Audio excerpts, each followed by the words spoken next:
Assalamualaikum warahmatullahi wabarakatuh. Yang terhormat Bapak Iman Nurjaman MT, selaku dosen pembimbing mata kuliah aplikasi komputer dan rekan-rekan mahasiswa yang berbahagia. Puji syukur marilah kita panjatkan kehadirat kepada Allah Subhanahu wa taala yang memberikan nikmat dan hidayahnya kepada kita sehingga kita bisa mengikuti perkuliahan pada hari ini. Salawat serta salam semoga tetap tercurah limpahkan kepada junjungan kita Nabi Muhammad SAW. Sebelumnya, perkenalkan, nama saya Ardina Anjani. Di sini saya sebagai moderator. Beserta teman-teman kelompok saya. Yang pertama, ada Siti Aulia Sadidah, Hanin Muhaiminu, Aprilia, Revinaldi, dan Maya Alpiani.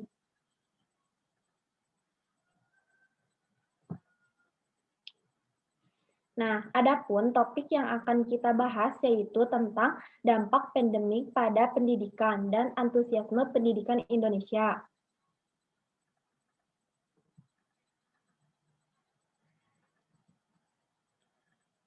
Pokok-pokok pembahasannya ada 6. Yang pertama ada dampak umum pandemi terhadap dunia pendidikan. Yang kedua ada dampak positif dan negatif dari pandemik pada pendidikan di Indonesia. Yang ketiga, dampak pandemik terhadap tenaga dan peserta didik.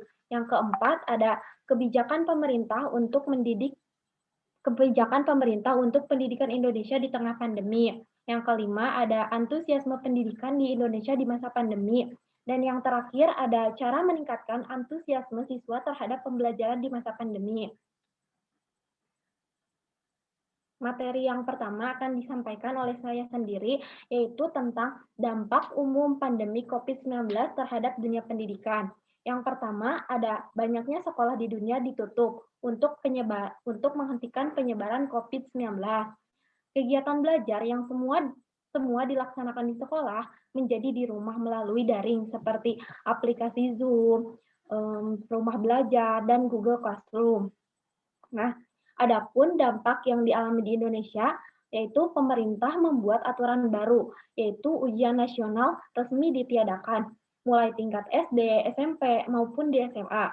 Yang terakhir ada masalah yang dialami di dunia pendidikan, seperti guru, serta orang tua, yang terkadang kurangnya penguasaan teknologi. Adanya juga penambahan biaya kuota internet, jadi berdampak pula pada pandemi COVID-19 dan bertambahnya pekerjaan orang tua dalam mendampingi dan mendidik harus berkoordinasi setiap waktu. Sekian dari saya. Materi selanjutnya akan disampaikan oleh Aprilia. Kepadanya disilahkan. Baik, adapun dampak positif dan negatif dari pandemi COVID-19 pada pendidikan di Indonesia. Dampak positif yang pertama yaitu anak memiliki banyak waktu di rumah bersama keluarga, sehingga anak akan lebih dekat dengan keluarganya. Yang kedua, metode belajar yang variatif ketimbang anak hanya belajar di dalam kelas. Kini mereka lebih fleksibel belajar dari rumah. Nah, yang ketiga, anak peka dan beradaptasi dengan perubahan. Yang keempat, mau atau tidak, anak pasti harus mengeksplorasi teknologi.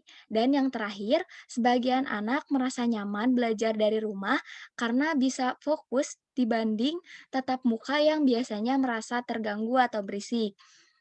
Adapun dampak negatifnya, yang pertama, ancaman putus sekolah. Anak beresiko putus sekolah lantaran terpaksa bekerja demi membantu perekonomian keluarga. Yang kedua, penurunan pencapaian belajar. Yang ketiga, tanpa sekolah, anak berpotensi menjadi korban kekerasan rumah tangga yang tidak terdeteksi oleh guru. Yang keempat, keterbatasan gawai atau telepon dan kuota internet sebagai fasilitas penunjang belajar daring. Yang kelima, anak beresiko kehilangan pembelajaran atau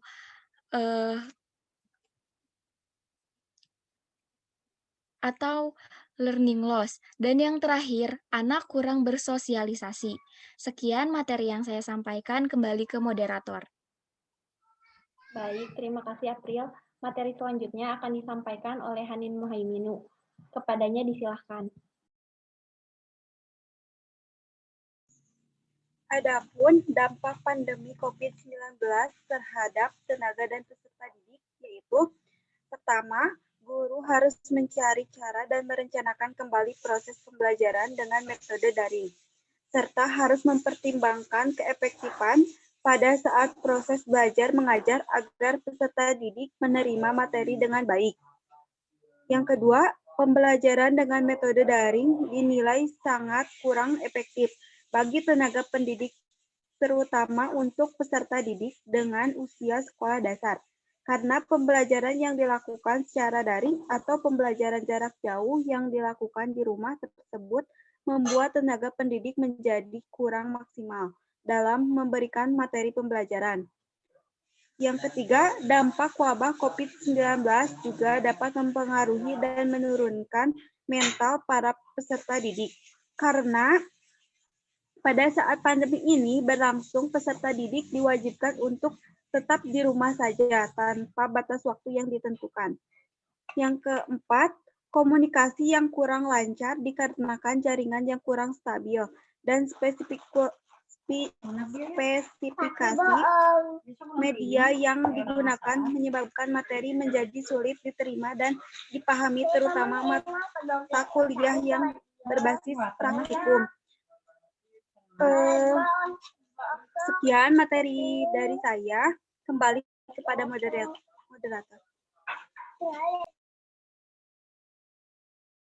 Baik, terima kasih Hanin. Materi selanjutnya akan disampaikan oleh Aulia Sadidah. Kepadanya disilahkan.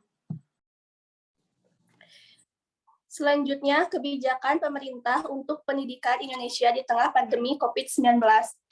Nah, kebijakan yang dikeluarkan oleh pemerintah Indonesia dalam menyikapi wabah pandemi COVID-19 adalah dengan memperlakukan prinsip social distancing pada seluruh lapisan masyarakat. Bahkan di beberapa kota besar yang ada di Indonesia, diberlakukan pula PSBB, yaitu pembatasan sosial berskala besar, yang bertujuan untuk menghentikan penyebaran virus ini. Nah, kebijakan tersebut memberikan dampak yang sangat besar pada sektor pendidikan di Indonesia, khususnya pada proses pembelajaran bagi siswa sekolah. Penerapan social distancing pada jenjang sekolah dasar dan menengah serta jenjang atas dan perkuliahan terus dilaksanakan hingga kondisi dinyatakan kondusif dan lebih aman. Selama pandemi berlangsung, sekolah diliburkan, tetapi proses belajar mengajar harus tetap berlangsung agar peserta didik tidak ketinggalan dalam hal mendapatkan ilmu pengetahuan dari tenaga pendidik. Sekian dari saya. Baik, terima kasih Aulia. Materi selanjutnya akan disampaikan oleh Revinaldi. Kepadanya disilahkan. Baik, saya di sini akan memaparkan materi tentang antusiasme pendidikan Indonesia di masa pandemi. Menteri Pendidikan dan Kebudayaan Republik Indonesia menetapkan kebijakan bahwa pembelajaran dilaksanakan secara jarak jauh di rumah atau yang kita sebut sebagai daring. Antusiasme pendidikan di Indonesia oleh Kemendikbud diantaranya Kemendikbud memberikan beberapa kemudahan untuk kita belajar di rumah, diantaranya memberikan kuota gratis untuk kita, dan yang selanjutnya memberi arahan atau pengetahuan tentang pembelajaran daring kepada orang-orang pedalaman yang masih belum paham terhadap internet. Dan yang terakhir ada program bantuan sosial untuk rakyat ya, berupa PIP, Bansos untuk siswa SD, SMP, SMA, dan sebagainya. Selanjutnya. Nah, antusiasme siswa terhadap pembelajaran daring atau jarak jauh. Di sini saya memberikan contoh, salah satunya dari sekolah SMK yang ada di Karawang ya. Di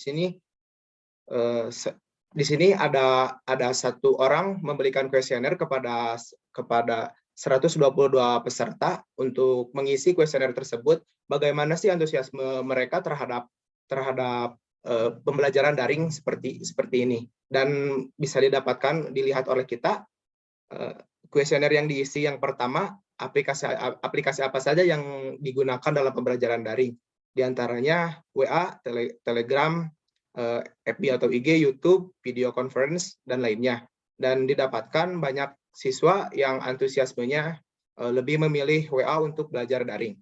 Dan yang kedua, kesan setelah mengikuti pembelajaran jarak jauh secara daringnya, di sini dari 122 peserta memilih mendapatkan pengalaman baru dan banyak hal lain sebagainya yang mereka dapatkan karena daring ini.